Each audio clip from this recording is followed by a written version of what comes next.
Back to Daytime. Well, it was 2 years ago when we met our next guest for the first time when he released his first book. It was called Between Two Women, chronicling his life. And in a lot of cases, his life growing up in the Stratford area. He's a local boy. And now he's written his second book called Between Two Worlds. We welcome back to our Daytime studio author Bruce Woods. Good to have you here. Hey, it's good to be here. You know, it was exciting reading your first book, and I was just telling you, I had to pass it on to my mother because she grew up in the Stratford area, and for her to read a lot of your stories and see some of the names, it was just like a going home for her.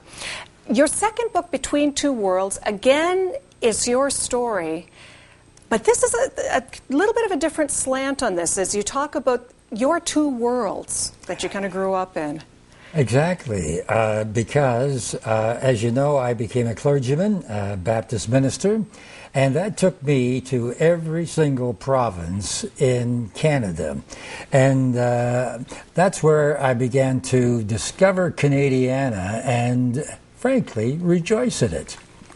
Well, and you rejoiced in everything. And I mean, even going back to your early days, and part of your two worlds that you talk about was sort of your different upbringings. A lot of people were very surprised when they found out that Bruce Woods was going through seminary and that he was going to become a minister. This kind of blew their worlds apart a little bit. Yeah, I was considered the least likely prospect, but I had a transformation take place, and that we sometimes refer to as a conversion. Well, that caught up with me, and that changed everything.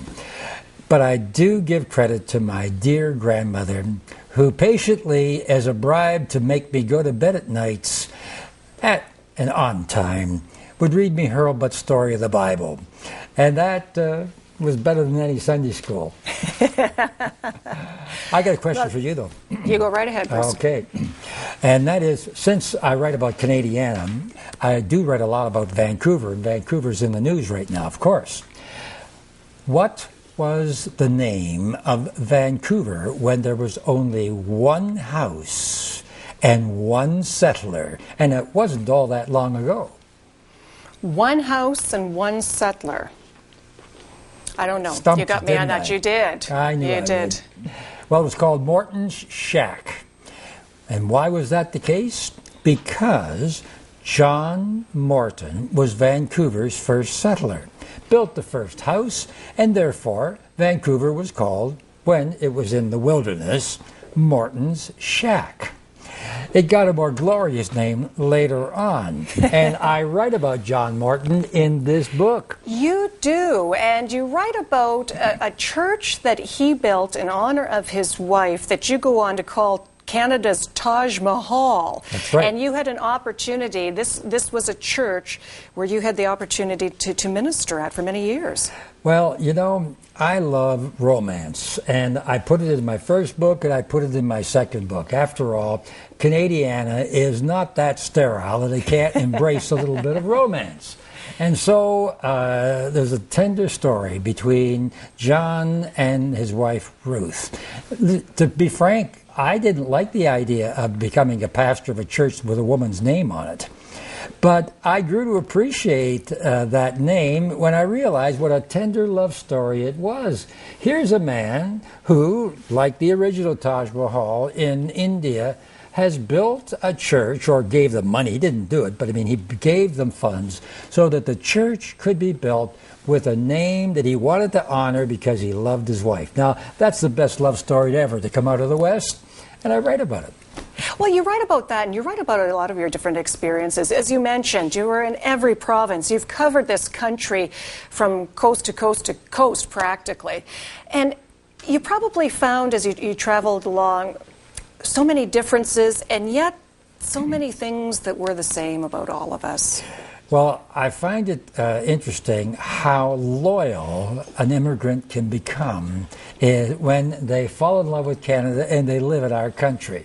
I give you one example, although I could give you several. And that's my good friend Henry Sienko, who has now gone to his reward. But Henry Sienko was Polish.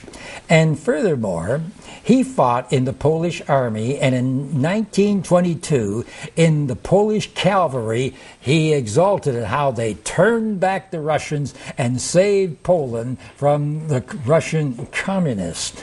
Well, Henry Sienko was a look-alike to John Paul II, the Pope, and I've got their pictures side by side, and I write about Henry Sienko, a very loyal Canadian who could speak 6 languages. Wow. And lots of other people like that, too. Well, there are lots of other people in your books as you go between 2 worlds, and it really is a section of Canadiana for people to take in and read. Where can they find the book? Well, as a matter of fact, this is kind of part of a blitz, and I'm going to be at the 3 chapters in this area, Guelph, Cambridge, and Waterloo, not this weekend, but next weekend. And I'm also going to be at Zellers, good old Zellers. They gave me my first break, and thanks to Zellers, I am become a Canadian bestseller. You absolutely have, and congratulations on that in your first book, Between Two Women.